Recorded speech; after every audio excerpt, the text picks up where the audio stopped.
السلام علیکم ورحمۃ اللہ وبرکاتہ۔ دوستوں امید ہے کہ آپ خیریت سے ہوں گے۔ تو آئیے ضیائی نالج کے ذریعے آپ تک اسلامی لڑکوں کے قرآنی نام پہنچائے۔ دوستوں نام جو ہوتے ہیں وہ بچے کی شخصیت پر گہرا اثر ڈالتے ہیں، تو دوستوں ایسا نام رکھیں جن کا ذکر قرآن و حدیث میں ہو۔ تو دوستوں آئیے اسلامی بچوں کے قرآنی نام شروع کریں۔ تو دوستو شروع کرنے سے پہلے آپ ہمارے اس ضیائی نالج چینل کو ضرور سبسکرائب کریں۔ دوستو ہم اتنی محنت سے نام ڈھونڈ کر لاتے ہیں، کم سے کم آپ اتنا تو کر سکتے ہیں، تو آپ ضرور چینل کو سبسکرائب کریں۔ اور دوستو کوئی ایسے نام جن کی معنی آپ کو نہ معلوم ہو تو آپ ہمیں کمنٹ میں پوچھ سکتے ہیں، انشاءاللہ جواب دینے کی کوشش کروں گا۔ تو آئیے شروع کرتے ہیں۔ نام ہے ساجد۔ ساجد کی معنی ہے یعنی حضرت امام زین العابدین رضی اللہ تعالی عنہ کا لقب، اور اس کی معنی ہے سجدہ کرنے والا۔ نام ہے سابح۔ سابح کی معنی ہے تیرنے والا، تیراک۔ نام ہے ساحر۔ ساحر کی معنی ہے سحر کرنے والا۔ نام ہے سارب۔ سارب کی معنی ہے ظاہر، عیاں، واضح اور آشکارا۔ نام ہے سائف۔ سائف کی معنی ہے تلوار مارنے والا، شمشیر زن۔ نام ہے ساخر۔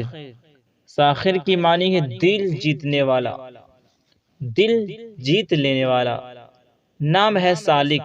سالک کی معنی ہے راہ چلنے والا، پابند شرع، پابند شرع، بزرگ اور قرب الہی کا طالب۔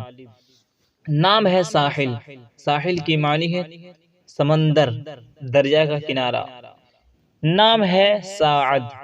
ساعد کی معنی ہے بازو اور شیر۔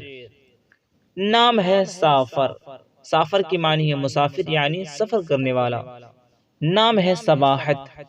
سباحت کی معنی ہے تیراک یعنی تیرنے والا۔ نام ہے سبت۔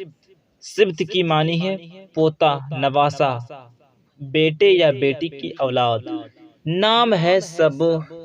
سبح کی معنی مدح، تعریف۔ نام ہے سبتین۔ سبتین کی معنی ہے حضرت امام حسن اور حضرت امام حسین کو سبتین کہتے ہیں۔ نام ہے سبقت۔ سبقت کی معنی ہے آگے نکل جانا، اولیت حاصل کرنا یعنی اول درجہ حاصل کرنا۔ نام ہے سراج۔ سراج کی معنی ہے چراغ اور روشنی۔ نام ہے سجل۔ سجل کی معنی ہے عمدہ، حکم نامہ، دستاویز۔ نام ہے سجاد۔ سجاد کی معنی ہے عبادت کرنے والا۔ نام ہے سرحان۔ سرحان کی معنی ہے شیر۔ نام ہے سعادت۔ سعادت کی معنی ہے اعجاز اور خوش بختی۔ تو دوستو یہاں پر اسلامی بچوں کے قرآنی نام ختم ہوئے، اور نام جاننے کے لیے آپ ہماری دوسری ویڈیو ضرور دیکھیں، اور ویڈیو اچھی لگی ہو تو اسے لائک کر دیں اور اپنے دوستوں کو ضرور شیئر کریں۔ اور دوستوں کو ایسے نام جن کی معنی آپ کو نہ معلوم ہو تو آپ ہمیں کمنٹ میں پوچھ سکتے ہیں۔ السلام علیکم ورحمۃ اللہ وبرکاتہ۔